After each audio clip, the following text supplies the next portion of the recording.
Hi, Jonathan York from Bay Financial Partners, looking in the investment markets. Interesting data coming out of the US with the non-farm payrolls data. That was only plus 75,000.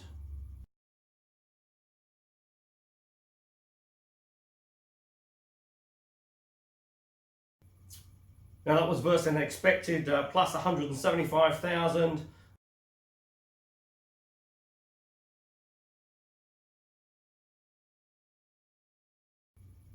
But interesting as well, April and March's numbers were revised down by around 75,000. So net for May, there was no jobs growth.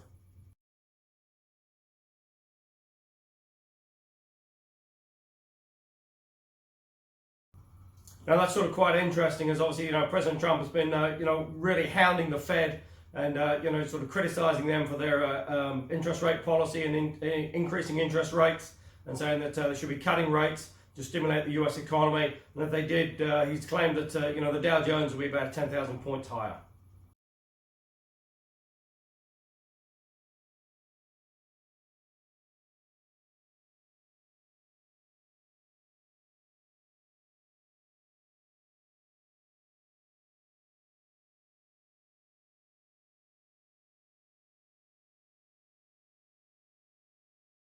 What is interesting to note is that many of the economists now and analysts are looking for the Fed certainly to cut interest rates this year, potentially two cuts, one in sort of September, one in December.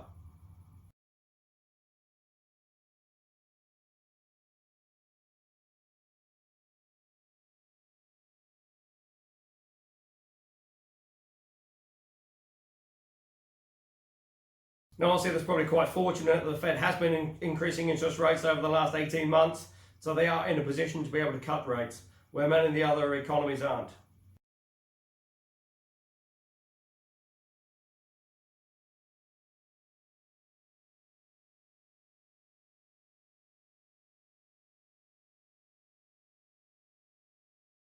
So now all eyes really on the Fed meeting at the end of June here, just to see what comes out.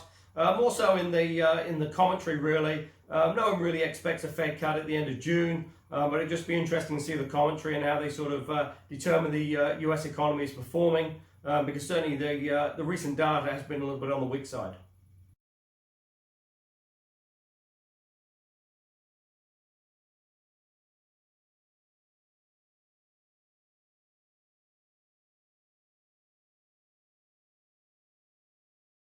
Now, you could argue that the economy is a little bit on the weakish side because of President Trump's tariffs. Certainly his claims that Mexico or China will be paying for the tariffs is not the case.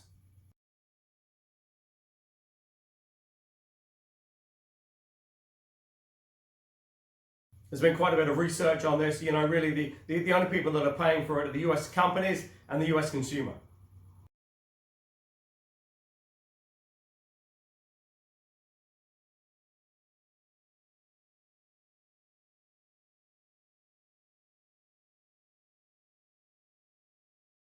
Now the president seems to have done a complete flip on in terms of Mexico and put on hold those tariffs, saying that come to an agreement.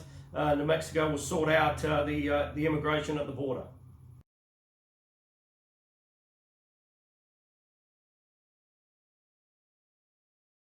Just one point of note, quite interestingly, it's all gone very quiet on the war that was supposed to cure all of this problem.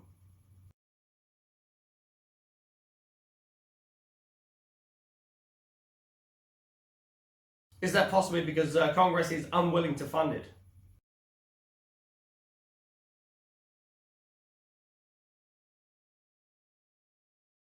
So now eyes turning obviously to the China-US trade war. Really quite interesting there. You've got a G20 coming up. President Trump has again sort of been tweeting that President Xi doesn't turn up for that, then the tariffs are on and are going to be increased.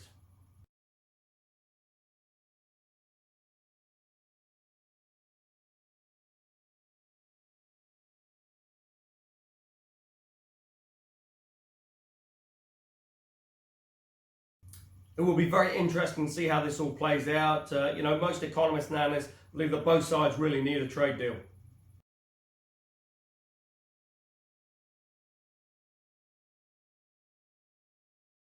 because certainly the US agricultural sector is certainly suffering.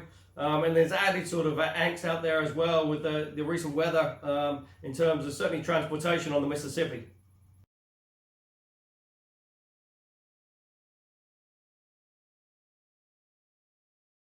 On the back of this potential slowing global growth, oil has really taken a pounding over the last sort of 2 weeks. Did get down as low as around 51 bucks on WTI. Recovered a little bit out there to around 53.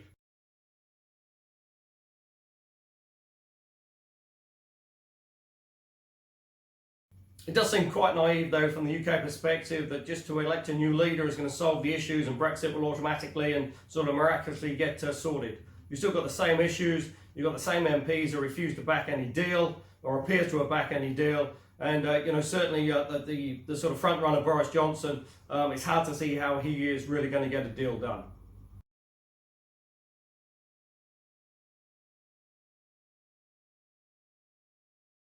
Closer to home in the Australian economy, pushing along at a pretty good rate. Say the election was a little bit of a surprise, but now you've got a majority government in there, Scott Morrison. It looks like the economy should sort of push on a little bit. Certainly it's in pretty reasonable shape.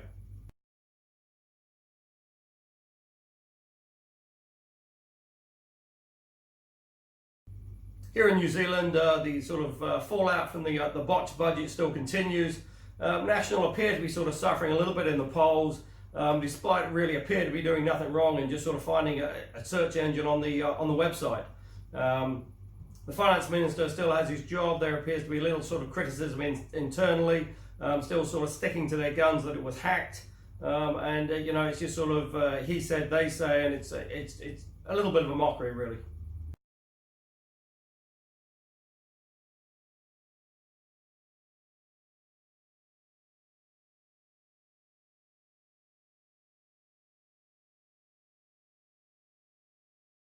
What does seem to be clear is that the government's under a little bit of increasing pressure out there. Many of its sort of keystone and sort of policies aren't really coming to fruition. It's just going to be very interesting to see how it sort of plays through in the next sort of 12 months.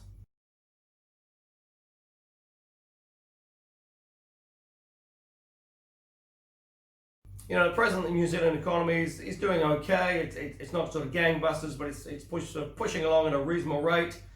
Interestingly, though, it'll be interesting to see how the farmers perform. You're looking at a milk payout of around sort of $6.20-ish.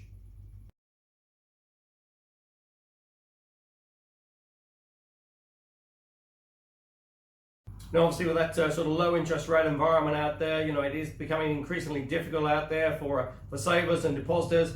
And if you are looking for, sort of further options out there, there are plenty of alternatives. Give us a call on 0800 867 323 or go to the website www.bayfinancialpartners.co.nz.